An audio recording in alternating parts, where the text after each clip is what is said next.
일본의 거대한 자동차 공장이 정지한 날, 태평양 건너 미국의 배터리 라인도 동시에 셧다운됐습니다. 전광판의 숫자가 0%로 떨어지고 컨베이어 벨트는 숨을 멈췄죠. 그날의 원인은 전쟁도 자연재해도 아니었습니다. 단 하나, 한국의 한 조각이 사라졌기 때문이었습니다. 그날 아침 저는 평소처럼 작업복을 입고 생산 라인으로 향했습니다. 하지만 평소와 달리 기계음이 들리지 않았습니다.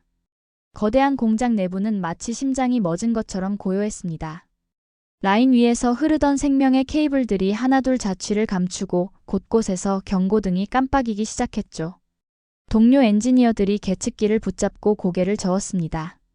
모니터에는 온통 빨간 경고 메시지들이 떠올랐고 평소 시끄럽던 기계들은 마치 시간이 멈춘 것처럼 조용했습니다. 작업자들은 어리둥절한 표정으로 서 있었고 관리자들은 급하게 전화를 걸어댔습니다. 공장 전체의 감도는 정적은 섬뜩할 정도였습니다.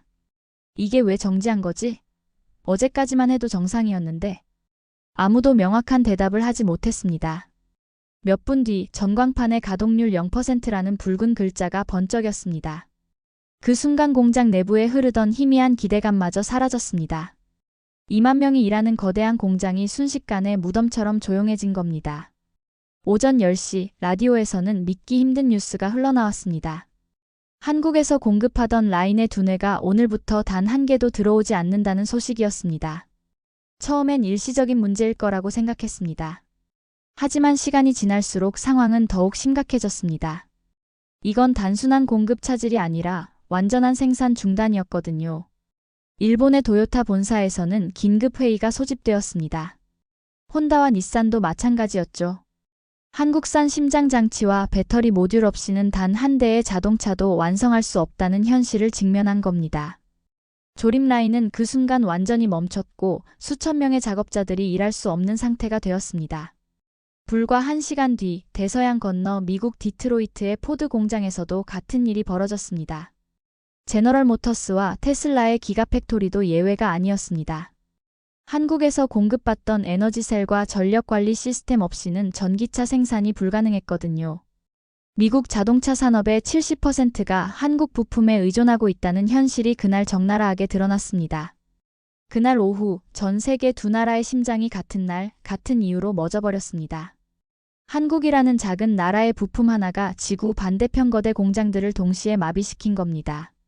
저는 그 순간 소름이 돋았습니다. 이게 바로 우리가 만들어낸 현실이라는 것의 말입니다. 이 이야기가 조금이라도 놀랍게 느껴지셨다면 좋아요 한 번만 눌러주세요. 당신의 클릭 하나가 이런 충격적인 기록을 더 많은 사람들에게 전하는 힘이 됩니다. 그리고 구독까지 해주신다면 앞으로도 세상을 정지시킨 한국의 숨은 이야기들을 가장 먼저 전해드리겠습니다. 제가 처음 이 업계에 발을 들인 건 지금으로부터 정확히 23년 전이었습니다. 1999년, 그때 저는 갓 대학을 졸업한 신입 엔지니어였고 한국은 여전히 따라하는 나라였습니다. 일본에서 기술을 배우고 미국에서 노하우를 익히고 독일에서 정밀함을 훔쳐오는 것이 우리의 생존 방식이었죠. 우리는 그저 주어진 설계도대로 조립하는 기계 같은 존재였습니다. 당시 우리 회사는 일본의 한 대기업과 기술 제휴를 맺고 있었습니다. 매달 일본 엔지니어들이 한국 공장을 찾아와 우리를 지도했습니다. 그들은 항상 정중했지만 눈빛 어디선가는 선생과 제자의 관계를 분명히 했습니다. 우리는 그들이 가져온 매뉴얼을 토시 하나 틀리지 않고 따라했고 그들의 승인을 받아야만 다음 단계로 넘어갈 수 있었습니다. 매주 목요일 오후 2시, 정확히 그 시간에 일본 기술진들의 정기 점검이 있었습니다. 저희는 그 시간이 되면 모든 작업을 중단하고 그들의 지시를 기다렸죠. 생산 라인의 온도는 몇 도인지, 압력은 적정한지, 부품의 배치는 매뉴얼과 일치하는지 하나하나 체크하는 과정이 몇 시간씩 이어졌습니다. 마치 학생이 선생님 앞에서 시험을 치르는 것 같았어요. 그들의 검사는 정말 까다로웠습니다. 볼트 하나의 위치가 2mm만 어긋나도 지적했고 표면 거칠기가 0.1마이크로미터라도 기준을 벗어나면 전체를 다시 하라고 했습니다. 우리는 그런 지적을 받을 때마다 고개를 숙이고 사과했죠. 정말 굴욕적이었지만 그게 현실이었습니다. 아직 한국 기술로는 이 정밀도를 맞추기 어려울 겁니다. 최소 2년은 더 연구가 필요해 보이네요. 이 공정은 우리가 10년간 축적한 노하우가 필요합니다. 한국에서는 아직 무리일 것 같습니다. 한국 작업자들의 숙련도가 부족한 것 같습니다. 더 많은 교육이 필요하겠어요? 그들의 말에 우리는 고개를 끄덕였습니다. 실제로 그들이 옳았거든요. 우리에게는 경험도, 노하우도 무엇보다 자신감이 부족했습니다. 반도체 분야에서는 단순한 메모리 반도체 몇 개 정도만 만들 수 있었고, 배터리는 아예 일본과 중국의 아류작 수준이었습니다. 우리가 만든 제품의 85%는 해외 기술을 그대로 복사한 것이었죠. 그때의 한국 공장은 정말 초라했습니다. 최신 장비는 모두 수입품이었고 핵심 기술은 해외에 의존할 수밖에 없었죠. 우리가 할 수 있는 건 주어진 매뉴얼대로 조립하고 포장하는 것뿐이었습니다. 부가가치가 높은 설계나 연구개발은 모두 본사에서 담당했고 한국은 단순한 생산기지 역할에 머물러 있었습니다. 그야말로 글로벌 공급망의 말단이었던 거죠. 연구개발팀이라고 해봐야 고작 12명 정도였고 그나마도 해외에서 개발된 기술을 한국 현실에 맞게 수정하는 수준이었습니다. 특허도 거의 없었고 독자적인 기술력이라고 할 만한 것도 없었죠. 우리는 그저 정해진 대로 만들고 정해진 대로 납품하는 역할에 만족해야 했습니다. 창의적 사고는 사치였고 혁신은 꿈도 꿀 수 없는 일이었어요. 급여도 일본 엔지니어의 3분의 1 수준이었습니다. 같은 일을 해도 국적이 다르다는 이유로 차별받는 게 당연시되던 시대였죠. 해외 출장도 거의 없었고 중요한 회의에서는 항상 배제되었습니다. 우리는 결정하는 사람이 아니라 실행하는 사람일 뿐이었어요. 하지만 그때부터였습니다. 한국의 젊은 엔지니어들이 야근을 밥 먹듯 하기 시작한 건 주말에도 연구실을 지키고 새벽까지 실험을 반복하고 실패해도 다시 일어서는 그 끈질긴 DNA가 발현되기 시작한 겁니다. 우리는 단순히 시킨 일만 하는 게 아니라 왜 그렇게 해야 하는지 더 나은 방법은 없는지 끊임없이 고민했습니다. 밤늦게까지 이어지는 스터디 모임도 생겨났습니다. 일본 기술자가 가르쳐준 내용을 복습하고 모르는 부분은 서로 토론하며 해결했죠. 때로는 일본 매뉴얼에서 오류를 발견하기도 했고 더 효율적인 방법을 제안하기도 했습니다. 처음엔 일본 측에서 무시했지만 점차 우리의 의견에 귀를 기울이기 시작했습니다. 그 과정에서 가장 기억에 남는 건 2003년의 그 사건이었습니다. 일본에서 제공한 공정에서 자꾸 불량품이 나오는 거였어요. 불량률이 15%나 되어 일본 본사에서도 골치를 앓고 있었죠. 일본 기술자들은 한국 작업자들의 숙련도 문제라고 했지만 저희는 뭔가 다른 원인이 있을 거라고 생각했습니다.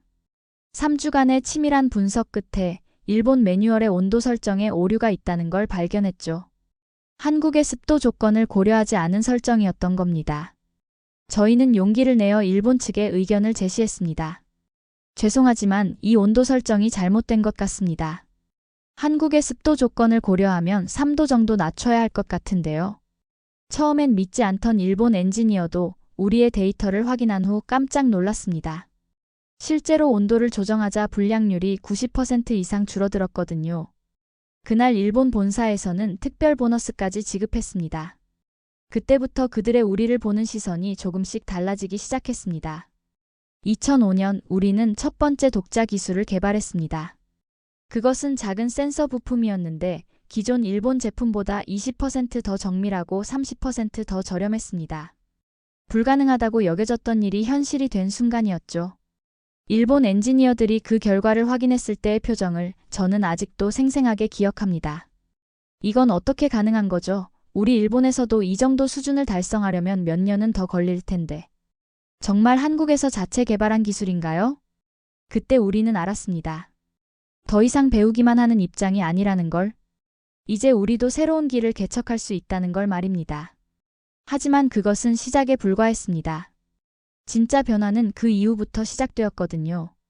2010년대에 들어서면서 한국의 기술력은 급속도로 발전했습니다.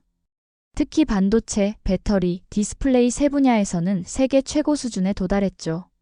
저희 회사도 이 흐름을 타고 글로벌 시장에 진출하기 시작했습니다.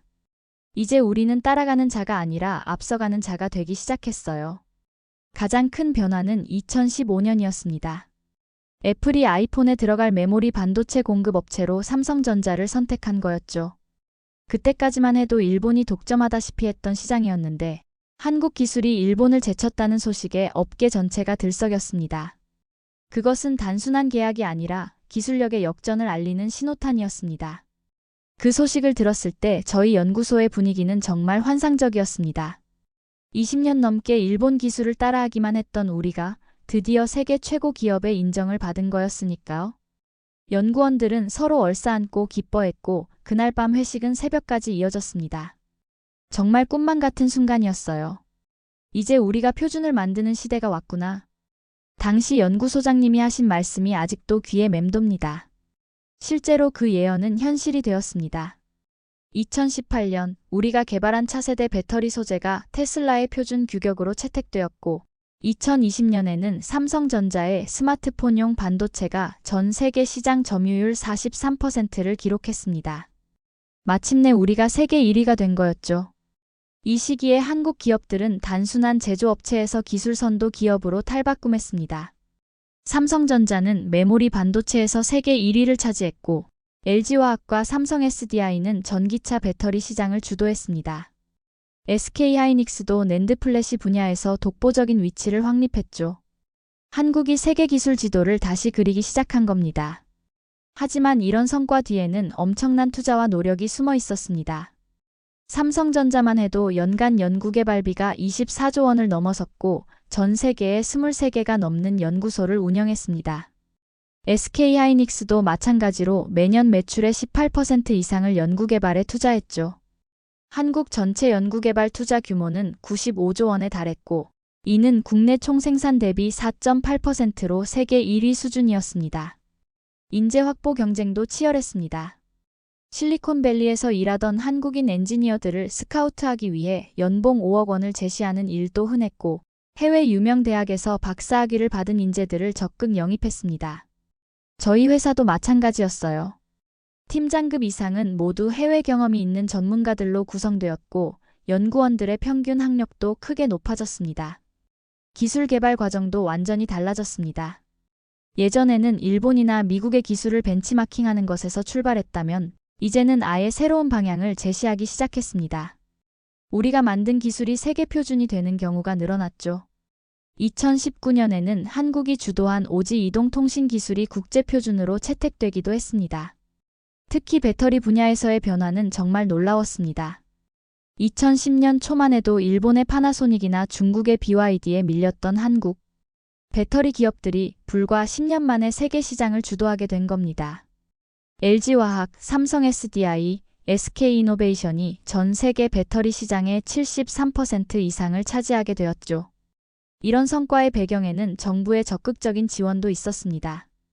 K배터리 벨트 프로젝트에 45조 원, 반도체 선도국가 프로젝트에 132조 원 등 대규모 국가 차원의 투자가 이어졌고 규제 완화와 세제 혜택도 뒤따랐습니다. 대학과 기업 간 산학협력도 활발해졌죠. 정부, 기업, 학계가 하나가 되어 기술 강국을 만들어가고 있었습니다. 미국과 일본의 태도도 달라지기 시작했습니다. 예전에는 그들이 우리에게 기술을 가르쳐주는 입장이었다면 이제는 서로 협력하는 파트너 관계가 되었죠. 아니, 어떤 분야에서는 그들이 우리에게 배우는 입장이 되었습니다. 역사의 대반전이 일어난 거였어요. 2019년에는 정말 상징적인 사건이 있었습니다. 일본의 한 대기업에서 우리 회사의 기술 라이선스를 요청한 거였어요. 20년 전까지만 해도 우리가 그들에게 라이선스 비용을 지불했는데 이제는 완전히 입장이 바뀐 거였죠. 그때의 감격은 말로 표현하기 어려울 정도였습니다. 정말 꿈꾸던 일이 현실이 된 순간이었어요. 특히 배터리 분야에서는 한국이 완전히 주도권을 잡았습니다. 전 세계 전기차 배터리 시장에서 한국 기업들이 차지하는 비중은 76%를 넘어섰습니다.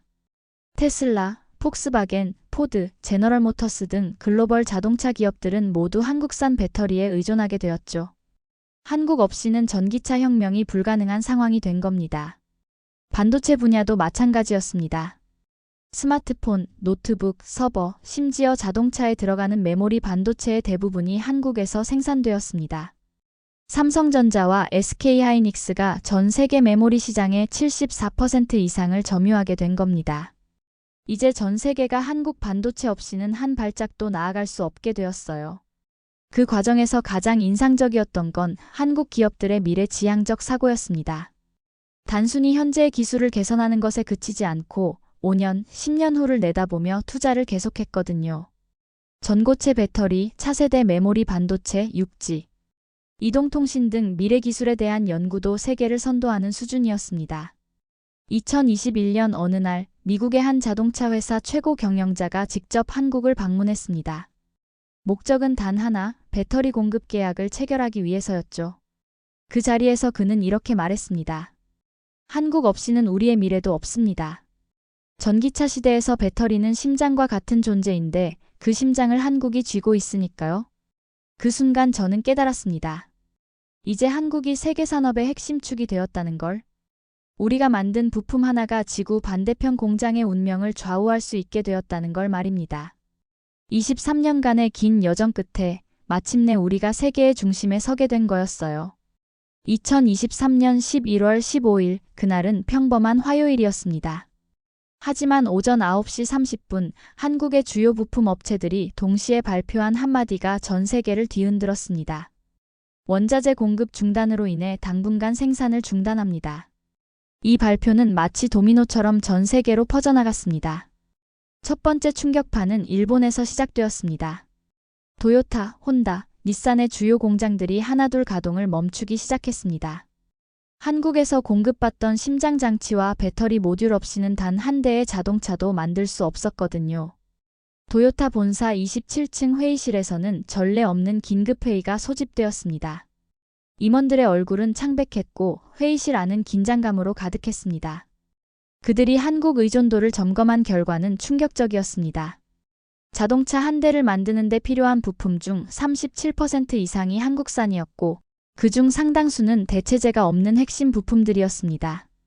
생산관리팀장이 급하게 보고서를 펼쳤습니다. 주요 차종별 한국 부품 의존도를 보니 하이브리드 차량은 42%, 전기차는 무려 68%에 달했습니다. 배터리 관리 시스템, 전력 제어, 반도체, 충전 제어 모듈까지 전기차의 생명의 케이블 대부분이 한국산이었던 겁니다. 그 순간 도요타 공장들에서는 믿기 힘든 광경이 벌어졌습니다. 2만 명이 근무하는 거대한 공장이 순식간에 조용해진 겁니다. 평소 귀를 찢을 듯 시끄럽던 기계음이 사라지고 수천 대의 로봇팔들이 일제히 멈춰 섰습니다. 작업자들은 어리둥절한 표정으로 서 있었고 관리자들은 급하게 한국 공급업체들에 전화를 걸어댔습니다. 즉시 다른 공급처를 찾아보세요. 중국이나 대만에서 비슷한 부품을 구할 수 있나요? 구매 담당 임원이 급하게 대답했습니다. 불가능합니다. 한국 기업들이 이 분야에서는 독보적인 기술력을 가지고 있어서 같은 성능의 부품을 만들 수 있는 곳이 전 세계에 없습니다. 기술 담당 임원도 암울한 전망을 내놓았습니다. 설령 다른 업체에서 개발을 시작한다 해도 최소 3년에서 5년은 걸릴 것 같습니다. 특히 배터리 관리 시스템의 경우 안전 인증까지 고려하면 더 오래 걸릴 수도 있어요. 오후 1시 미국 디트로이트의 포드 공장에서도 같은 일이 벌어졌습니다. 컨베이어 벨트가 멈추고 근무자들이 어리둥절한 표정으로 서 있었죠. 제너럴 모터스와 크라이슬러도 마찬가지였습니다. 한국산 에너지 관리 시스템과 전력 제어 칩 없이는 전기차 생산이 불가능했습니다. 포드 공장 앞에서는 놀라운 광경이 벌어졌습니다. 수백 명의 작업자들이 공장 밖으로 나와 있었고 주차장은 아직 완성되지 못한 자동차들로 가득했습니다. 평소 하루에 1200대를 생산하던 라인이 완전히 멈춰선 겁니다. 언론 헬기들이 상공을 맴돌며 이 상황을 생중계했고 기자들은 이를 자동차 산업 역사상 최대 위기라고 표현했습니다. 포드의 최고 경영자 짐 팔리는 긴급 화상회의를 소집했습니다. 참석자들의 표정은 심각했고 회의실 분위기는 무거웠습니다. 생산관리 담당자가 현황을 보고했는데 그 내용은 충격적이었습니다. 현재 우리가 생산하는 전기차의 라인의 두뇌 중 74% 이상이 한국산입니다. 배터리 셀은 LG화학과 SK이노베이션에서, 배터리 관리 시스템은 삼성 SDI에서 공급받고 있죠.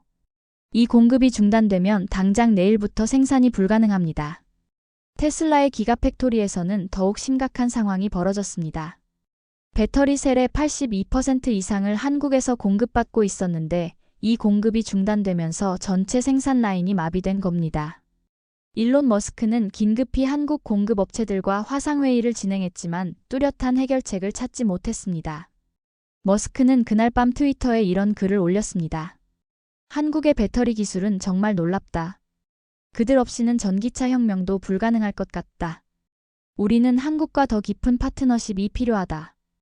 유럽도 예외가 아니었습니다. 폭스바겐, 벤츠, BMW 등 독일 자동차 기업들도 한국산 부품에 크게 의존하고 있었습니다.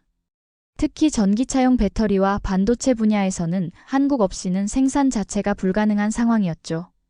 폭스바겐 본사에서는 긴급 대책회의가 열렸습니다. 최고 경영자 올리버 블룸에는 심각한 표정으로 말했습니다. 우리의 전기차 계획이 완전히 위험에 처했습니다. 한국 공급 업체들과의 관계를 더욱 강화해야 할 것 같습니다. 그날 저녁 전 세계 언론들이 일제히 이 소식을 메인 뉴스로 보도했습니다. 일본 NHK 한국 부품 공급 중단, 일본 제조업계 패닉 상태, 미국 CNN 한국 의존도 심각, 미국 자동차 산업 위기, 독일 디벨트 한국 없는 유럽 자동차 산업은 불가능, 중국 신화통신 한국 반도체 공급 중단으로 중국도 타격. 그날 밤 전 세계 증시는 폭락했습니다. 자동차 관련 주식들은 일제히 하한가를 기록했고 배터리 및 반도체 업종도 큰 타격을 받았습니다. 도요타 주가는 18% 하락했고 테슬라도 15% 급락했습니다. 포드와 제너럴모터스도 두 자릿수 하락을 기록했죠. 전 세계 시가총액 480조 원이 하루 만에 증발한 겁니다. 한국의 작은 부품 하나가 전 세계 경제를 흔들어 놓은 겁니다. 월스트리트의 한 애널리스트는 이렇게 분석했습니다. 이번 사건으로 한국의 공급망 파워가 얼마나 강력한지 다시 한번 확인되었습니다. 한국은 이제 글로벌 경제의 핵심 허브가 되었어요. 그 순간 저는 소름이 돋았습니다. 불과 20년 전까지만 해도 우리가 그들에게 배우던 입장이었는데 이제는 우리 없이 그들이 아무것도 할 수 없게 된 거였습니다.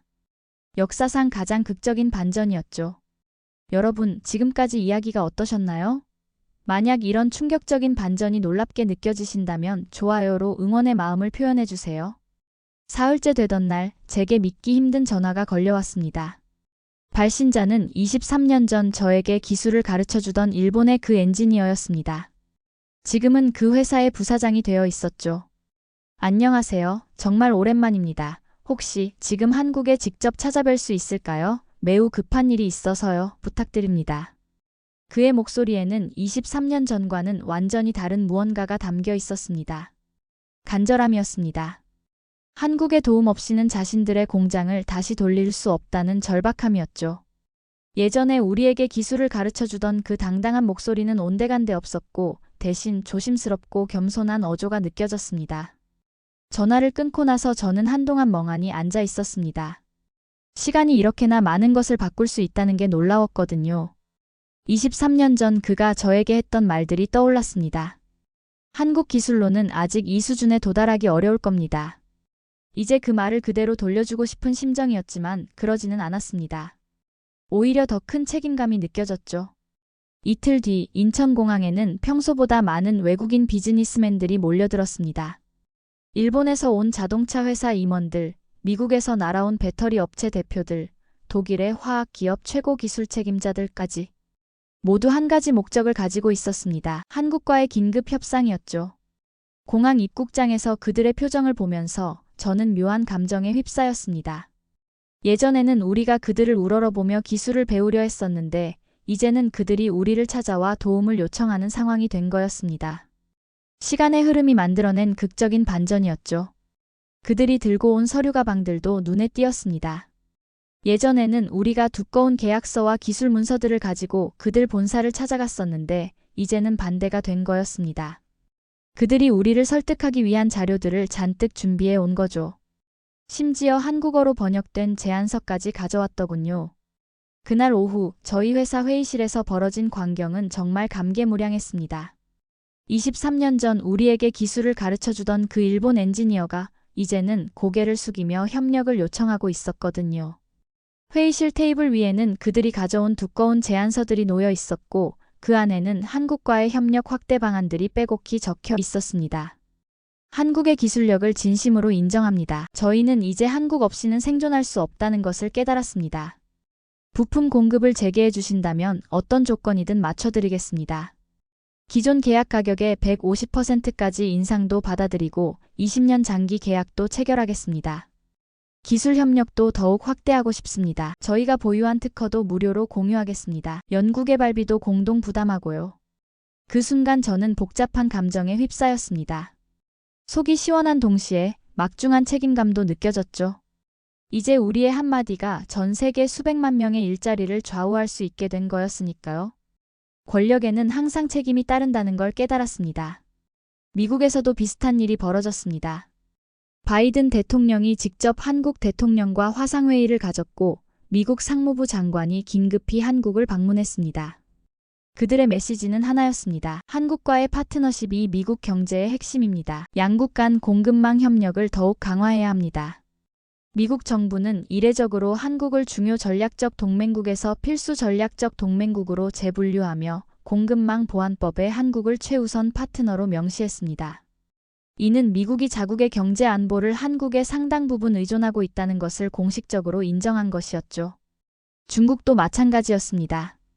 한국산 부품에 의존하던 중국 업체들도 비상이 걸렸고 중국 정부는 한국과의 협력 확대를 공식 발표했죠. 시진핑 주석까지 나서서 한국과의 관계 개선을 언급할 정도였습니다. 한중 양국은 공급망에서 상호 의존적 관계입니다. 한국의 첨단 기술과 중국의 거대한 시장이 결합하면 시너지가 클 것입니다. 그런데 가장 놀라운 건 유럽의 반응이었습니다. 독일 총리가 직접 한국을 방문해서 배터리 협력 방안을 논의했고 프랑스와 이탈리아도 한국과의 기술 협력 확대를 제안했습니다. 유럽연합 전체가 한국을 핵심 파트너로 인식하기 시작한 겁니다. 유럽연합 집행위원회는 특별 성명을 발표했습니다. 한국은 유럽의 그린딜 정책 실현을 위한 핵심 파트너입니다. 탄소 중립을 위해서는 한국의 배터리 기술이 필수적입니다.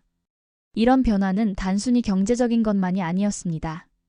문화적, 외교적 위상도 함께 달라졌죠. 한류의 영향도 있었지만 무엇보다 기술력에 대한 인정이 컸습니다. 이제 세계는 한국을 문화 강국이면서 동시에 기술 강국으로 인식하기 시작했습니다. 국제학회나 포럼에서도 한국의 발언권이 크게 늘어났습니다. 예전에는 선진국들의 의견을 듣고 따라가는 입장이었다면 이제는 한국이 먼저 방향을 제시하고 다른 나라들이 따라오는 상황이 되었죠.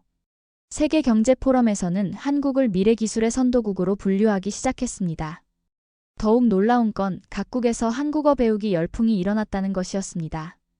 한국 기업과 협력하기 위해 현지 엔지니어들이 한국어를 배우기 시작한 거죠. 독일의 한 자동차 회사에서는 임원진 전체가 한국어 수업을 받기 시작했다고 합니다. 이제 한국과 소통하지 못하면 비즈니스 자체가 불가능해졌어요. 독일 폭스바겐의 한 임원이 한 말입니다. 정말 격세지감이었죠. 그때 저는 깨달았습니다. 이제 한국이 단순한 제조업 국가가 아니라 전 세계 공급망의 핵심축이 되었다는 걸. 우리가 만든 작은 부품 하나가 지구 반대편의 거대한 공장을 움직이는 심장이 되었다는 걸 말입니다. 하지만 가장 인상 깊었던 건 한국 기업들의 태도였습니다. 복수심이나 우월감 대신 더 큰 책임감을 보여줬죠. 전 세계가 의존하는 만큼 더욱 완벽한 품질과 안정적인 공급을 보장하겠다고 다짐했습니다. 이제 우리는 세계의 책임을 지고 있습니다. 한국의 기술이 멈추면 세계가 멈춘다는 걸 깨달았으니 더욱 신중하고 책임감 있게 행동해야 합니다. 우리는 단순한 기업이 아니라 인류 문명을 책임지는 존재가 되었어요. 우리 회사 대표님의 이 한마디가 그날의 모든 것을 요약해주는 것 같았습니다. 우리는 단순히 부품을 만드는 회사가 아니라 전 세계의 운명을 좌우하는 막중한 책임을 지고 있다는 걸 깨달은 거였죠. 이제 우리의 선택이 곧 세계의 미래가 되는 시대가 온 겁니다. 한국 부품 공급이 재개된 것은 그로부터 일주일 후였습니다. 하지만 그 일주일이 전 세계에 남긴 교훈은 결코 작지 않았습니다. 세상은 완전히 달라진 한국의 위상을 목격했고 우리 역시 새로운 책임감을 갖게 되었죠. 그날 우리는 깨달았습니다. 부품 한 개가 나라의 운명을 바꿀 수 있다는 걸요. 예전엔 우리가 그들에게 배웠지만 지금은 우리가 세상을 정지시킬 수도 다시 움직일 수도 있는 막중한 책임을 지고 있습니다. 23년이라는 시간 동안 우리는 매뉴얼 따라가는 조립공에서 세계 표준을 만드는 리더로 배우는 자에서 가르치는 자로 변화했습니다. 이제 세계는 한국 없이 단 하루도 돌아갈 수 없고 한국의 선택이 73억 인구의 미래를 좌우하는 시대가 되었습니다. 이것이 바로 기술이 만들어낸 기적이고 포기하지 않는 도전 정신이 가져온 역사상 가장 극적인 반전입니다. 더 이상 우리는 따라가는 나라가 아니라 앞서가는 나라이며 세계가 우리에게 무릎을 꿇는 시대에 살고 있습니다. 하지만 이 모든 권력에는 책임이 따른다는 것도 깨달았습니다. 우리의 이야기는 여기서 끝나지 않습니다. 앞으로도 계속될 한국의 놀라운 이야기가 궁금하시다면 구독과 좋아요로 응원해주세요. 여러분의 관심이 이런 소중한 기록들을 더 많은 사람들에게 전하는 힘이 됩니다.